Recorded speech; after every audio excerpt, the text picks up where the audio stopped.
Dear students of class 7, now I am going to start chapter number 10 of your history, and as you can see the heading of the chapter is Akbar the great. देखो, अकबर का पूरा नाम था जलालुद्दीन मोहम्मद अकबर, ठीक है। और इतिहास में जलालुद्दीन मोहम्मद अकबर अकबर द ग्रेट का नाम से वो फेमस है। अकबर का जन्म हुआ था 1542 में एंड ही डाइड इन 1605, ठीक है।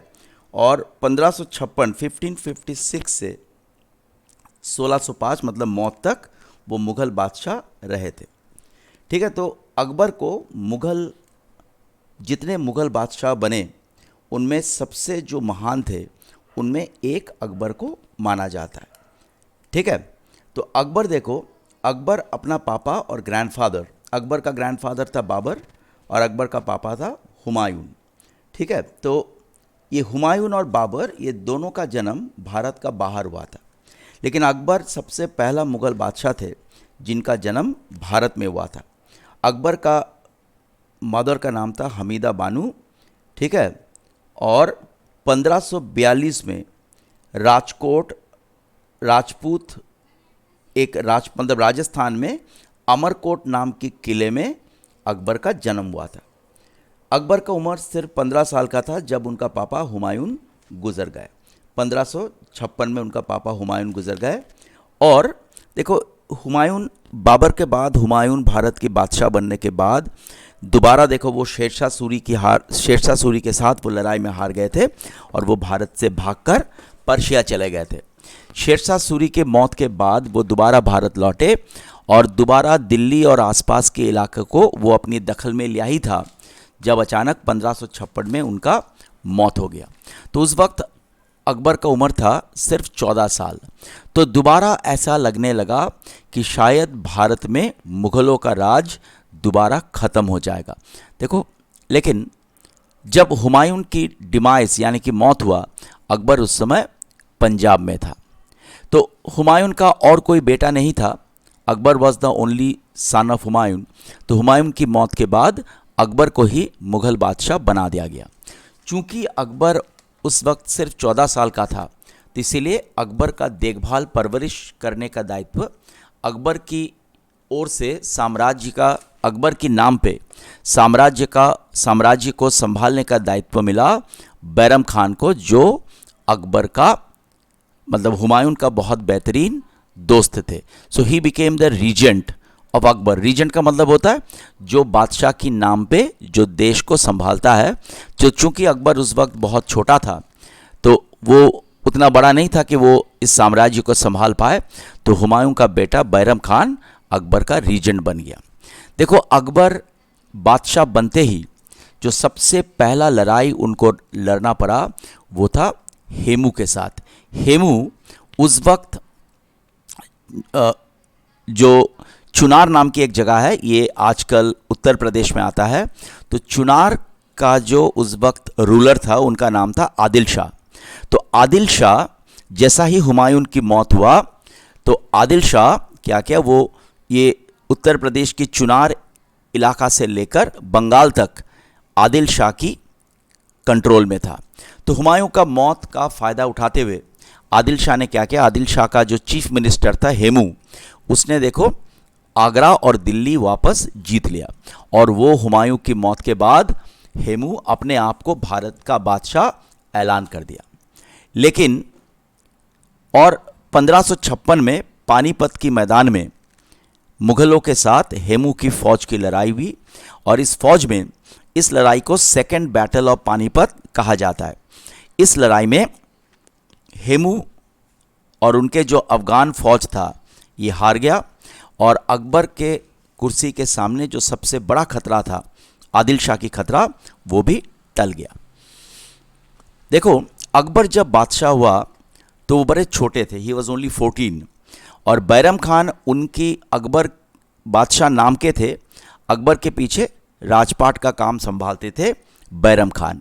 लेकिन जब अकबर थोड़ा बड़ा हुआ तो बैरम खान जब रीजेंट थे, मतलब बैरम खान जब मुग़लों का कामकाज को बैरम खान संभाल रहे थे, उस वक्त बैरम खान के नेतृत्व में ग्वालियर, अजमेर और जयपुर ये 3 बड़े इंपॉर्टेंट जगह मुग़लों ने जीत लिया। लेकिन जैसे ही अकबर थोड़ा बड़े हो गए, वो सिद्धांत लिए कि अब बैरम खान को हटा के साम्राज्य को देखभाल की दायित्व मेरे हाथ में लेना पड़ेगा। और 1560 में जब अकबर का उम्र था 18 साल, उन्होंने बैरम खान को अपनी पोस्ट से उन्होंने हटा दिया और साम्राज्य का देखभाल की पूरा रिस्पॉन्सिबिलिटी अकबर अपने हाथ में ले लिया। Akbar took the entire responsibility of ruling his kingdom in his hand. देखो, अकबर बादशाह बनने के बाद उन्होंने अपने साम्राज्य के विस्तार चारों तरफ करने लगा। 1561 में अकबर ने मालवा जीत लिया। ठीक है, मालवा का राजा बाज बहादुर वो क्या किया, अपनी राजधानी से भाग गया, तो मालवा मुगलों का हाथ लग गया। 1564 में अकबर मालवा से और दक्षिण की तरफ जाते हुए गोंडवाना को जीत लिया। ठीक है, और उस वक्त देखो, जिस समय अकबर गोंडवाना को अटैक किया था, उस वक्त गोंडवाना की रानी थी रानी दुर्गावती। ठीक है, उनका बेटा छोटा था, तो बेटे के नाम पे रानी दुर्गावती राजपाट को चलाता था। जब मुगलों ने गोंडवाना को अटैक किया, रानी दुर्गावती बड़ी हिम्मत के साथ लड़ी, लेकिन फाइनली वो मुगलों के सामने उनको हार मानना पड़ा और गोंडवाना भी मुगल साम्राज्य का हिस्सा बन गया। इसके बाद अकबर राजस्थान की तरफ अपना नज़र डाला। अब यहाँ पर देखो, सिसोदिया ऑफ मेवाड़, मेवाड़ के जो रूलर्स थे, जो जिनका डायनेस्टी को सिसोदिया डायनेस्टी कहा जाता था, और रणथंबोर के जो चौहान लोग थे राजस्थान के, ये दो रूलर्स अकबर का विरोध किया। अकबर सबसे पहले मेवाड़ के खिलाफ, मेवाड़ का उस वक्त कैपिटल था चित्तौड़, तो चित्तौड़ के खिलाफ अकबर सबसे पहले लड़ाई छेड़ दिया। राणा उदय सिंह मेवाड़ चित्तौड़ छोड़कर वो किसी तरह से भाग निकले, और राणा उदय सिंह की जो जनरल थे जयमल के हाथ में चित्तौड़ छोड़कर राणा उदय सिंह मेवाड़ से भाग गए, मतलब चित्तौड़ से भाग निकले। लेकिन जयमल वीरतापूर्वक लड़ते हुए लड़ाई के मैदान में उनकी देहांत हो गया, और फिर अकबर 1568 में अकबर चित्तौड़ को जीत लिया। चित्तौड़ जीतने की कुछ ही दिन के अंदर रणथंबोर के चौहान लोग भी हार मान लिया, और 1570 के अंदर राजस्थान के जो बाकी भी राजपूत राजाएं थे, वो सारे अकबर के सामने वो घुटने टेक दिए। तो करीबन पूरा का पूरा राजस्थान अकबर के सामने घुटना टेक दिया, और अकबर राजस्थान का दखल ले लिया। लेकिन देखो, राणा उदय सिंह जो चित्तौड़ के रूलर थे और चित्तौड़ से भाग निकले थे, उनके मौत के बाद उनका बेटा महाराणा प्रताप मेवाड़ का राजा बने, और महाराणा प्रताप इकलौता राजपूत प्रिंस था, राजपूत राजा था, जो अकबर के सामने हार मानने से अस्वीकार किया। और महाराणा प्रताप और अकबर के बीच में 1576 में 1576 में हल्दी घाटी की मैदान में एक भयंकर लड़ाई हुआ, और इस लड़ाई में मुगल फौज का नेतृत्व दे रहे थे एक दूसरा राजपूत जिनका नाम था राजा मान सिंह। तो राजा मान सिंह की फौज ने दुर्भाग्य से महाराणा प्रताप बड़ा वीरतापूर्वक लड़ने के बावजूद वो आखिर हार गए, और उनको अकबर का सामने हार मानना पड़ा। देखो, 1572 में अकबर ने गुजरात का आक्रमण किया, और गुजरात उस वक्त बहुत अमीर प्रोविंस था, Gujarat was a very rich province. तो अकबर ने गुजरात को भी हरा दिया, और गुजरात भी मुगल साम्राज्य का हिस्सा बन गया। तो जब अकबर गुजरात पर कब्जा कर लिया, तो उस वक्त गुजरात में कॉटन इंडस्ट्री एक बहुत बड़ी इंडस्ट्री था, और बहुत सारे बंदरगाह था गुजरात में, जिनके ज़रिए विदेश के साथ व्यापार हुआ करता था। तो ये पूरा विदेशी व्यापार और गुजरात का जो इतना कॉटन इंडस्ट्री, ये अकबर का हाथ लग गया। गुजरात जीत की खुशी में अकबर ने क्या किया, आगरा से 23 मील का दूरी में एक नया शहर बनाना शुरू किया, जिस शहर का उन्होंने नाम दिया फतेहपुर सिकरी। और इस फतेहपुर सिकरी का घुसने का जो दरवाज़ा था, उस दरवाजे पे देखो, ये पिक्चर तुम लोग देख रहे हो, फतेहपुर सिकरी शहर में घुसने का जो दरवाज़ा था, वहाँ पर उन्होंने एक आलीशान दरवाज़ा बनाया, जिस दरवाज़ा को उन्होंने नाम रखा बुलंद दरवाज़ा।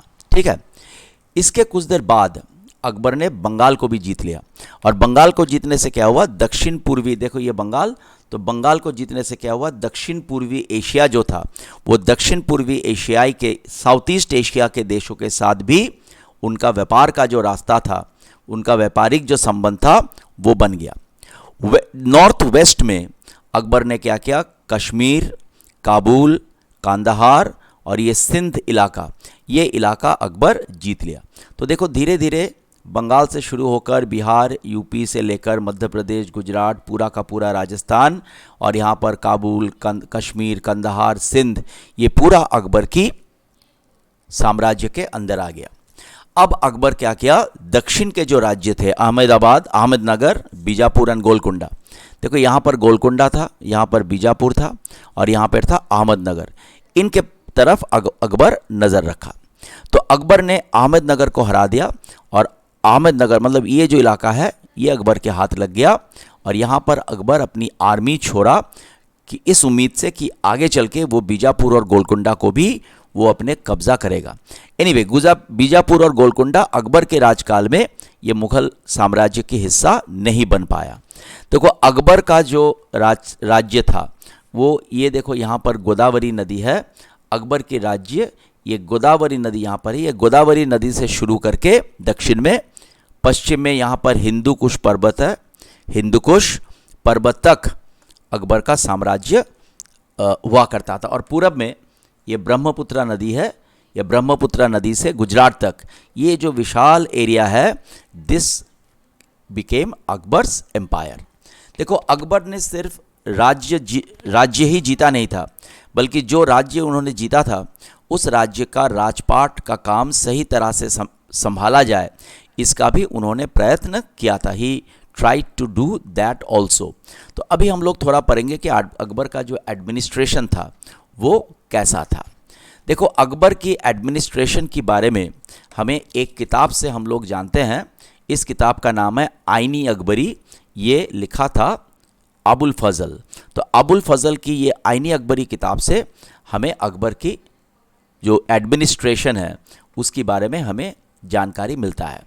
तो अकबर के ज़माने में मुगल साम्राज्य का हेड एम्परर यानी कि अकबर हुआ करते थे, और अकबर जो चाहते थे और जैसा चाहते थे उसी तरह से देश का कानून बनता था। अकबर को मदद करने के लिए कई सारे ऑफिसर्स थे। कौन कौन था, जैसे वज़ीर और दीवान। ये वज़ीर और दीवान जो होते थे वो, he was the head of the revenue and finance. मीर बख्शी होता था वो ऑफिसर जो आर्मी का, मिलिट्री का हेड होता था। सदर होता था अकबर के चीफ एडवाइज़र, ठीक है। धर्म की मामले में अकबर का सदर होता था चीफ एडवाइज़र, जो धर्म के मामले में, इस्लाम के मामले में अकबर को सलाह देते थे। और अकबर का जो घर था, उस घर को संभालने का जो ऑफिसर का रिस्पॉन्सिबिलिटी था, उनको कहा जाता था मीर सामान। तो देखो किसको ऑफिसर बनाया जाएगा, ज़रूरत पड़ने पर किसको अपनी ऑफिस से हटाया जाएगा, ये सारे अकबर खुद नियंत्रण क्या करते थे। अकबर अपने ऑफिसर्स के साथ रेगुलर मीटिंग करते थे। तो जो प्राइवेट हॉल में अकबर अपने बड़े ऑफिसर्स के साथ मिलते थे उस हॉल को कहा जाता था दीवानी आम, और जो हॉल में अकबर कॉमन पब्लिक के साथ मिलते थे उस कॉमन लोगों का, सॉरी मैं गलत बोला, जिस हॉल में अकबर अपने ऑफिसर्स के साथ मीटिंग करते थे उस हॉल को कहा जाता था दीवानी खास। और जिस हॉल में अकबर आम आदमी की शिकायत सुनने के लिए, आम आदमी की दिक्कतों को सुनने के लिए जिस हॉल में अकबर आम लोगों से मिलते थे उस दरबार को कहा जाता था दीवानी आम। अब देखो अकबर के समय, अकबर की जो बड़ी साम्राज्य था उसकी 15 प्रोविंस, जिसको सूबा कहा जाता था, 15 सूबा में अकबर ने अपनी राज्य को बांटा हुआ था। हर सूबा का जो देखभाल करते थे, the head officer of a सूबा वॉज कॉल्ड द सूबादार। ये सूबेदार अपने सूबा का यानी कि अपनी प्रोविंस का एडमिनिस्ट्रेशन और आर्मी दोनों का देखभाल करते थे। इसके अलावा हर सूबे के अंदर जो लैंड रेवेन्यू मतलब लोगों से जो टैक्स उठाने का काम वो करता था दीवान, ठीक है। तो अकबर देखो बड़ा इस बारे में चौकन्ना थे कि किसी भी सूबा में कोई उनके खिलाफ बगावत न बने, इसीलिए वो किसी एक ऑफिसर को सारा पावर नहीं देते थे। जो सूबा का पावर्स होते थे वो सूबेदार और दीवान के बीच में वो बांट देते थे, ताकि किसी भी प्रदेश में कोई एक आदमी बड़ा ताकतवर बन के बादशाह के खिलाफ बगावत नहीं कर पाए। देखो, सूबा को फिर जिले में यानी कि डिस्ट्रिक्ट में बांटा जाता था। इन डिस्ट्रिक्ट्स का नाम होता था सरकार। तो और सरकार फिर छोटे छोटे, हर जिला फिर छोटे छोटे टुकड़े में बांटा जाता था, जिसको कहा जाता था परगना। ठीक है, तो कई सारे गांव लेके होता था परगना, बहुत सारे परगनाज लेके बनता था जिला मतलब सरकार, काफ़ी सारे सरकार लेकर बनता था सूबा, और 15 सूबा लेकर पूरा का पूरा साम्राज्य बना हुआ था। अब अगर हम अकबर का रेवेन्यू एडमिनिस्ट्रेशन मतलब पैसा उठाने का एडमिनिस्ट्रेशन के बारे में बात करें, तो अकबर का जो रेवेन्यू मिनिस्टर थे उनका नाम था राजा टोडरमल, वो भी एक राजपूत थे। ठीक है, तो राजा टोडरमल ने अकबर की जो रेवेन्यू सिस्टम था उसमें काफ़ी उन्होंने सुधार किया, जिसको बंदोबस्त कहा जाता था। तो उन्होंने क्या किया, सबसे पहले पूरा ज़मीन उन्होंने मापा कि कितना ज़मीन है और किस क्वालिटी का ज़मीन है सारे साम्राज्य में, और उन्होंने सारा साम्राज्य की ज़मीन को 3 भाग में बांटा, गुड लैंड, बैड लैंड और मिडलिंग मतलब गुड और बैड के बीच में।